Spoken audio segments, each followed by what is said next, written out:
चूने चूना वटल बाड़े घाट चूने चूना वटल बाड़े घाट।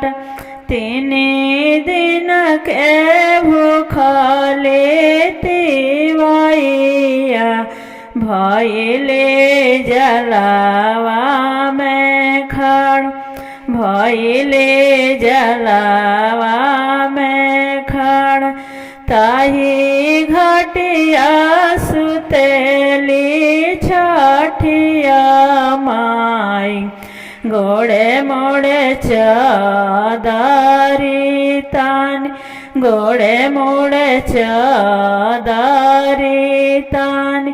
पैसी जगवेली तिवैया उठी छठ मैया भइल भेनो सर उठी छठ मैया भइल भेनो सर।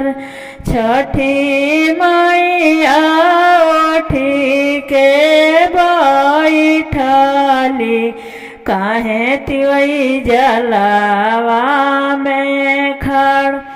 कवन संकट तोहरा परले भइलो जलावा में खड़। मांगो तिवई मांगनिया मांगनी मांगी के सुना मांगनी मांगी के सुना।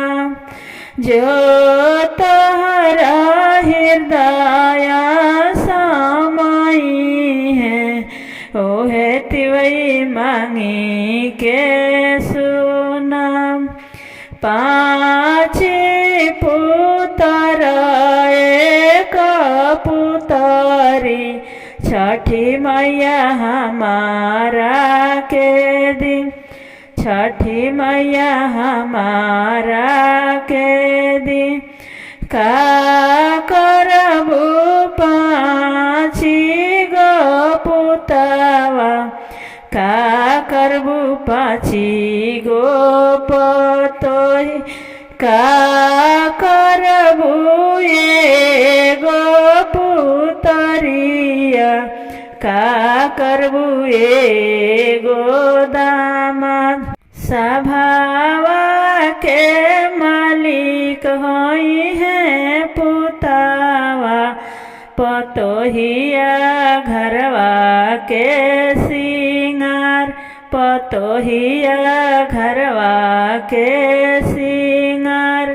घरवा के लक्ष्मी होई है पुतरिया दामादा धियवा के सिंगार दामादा धियवा के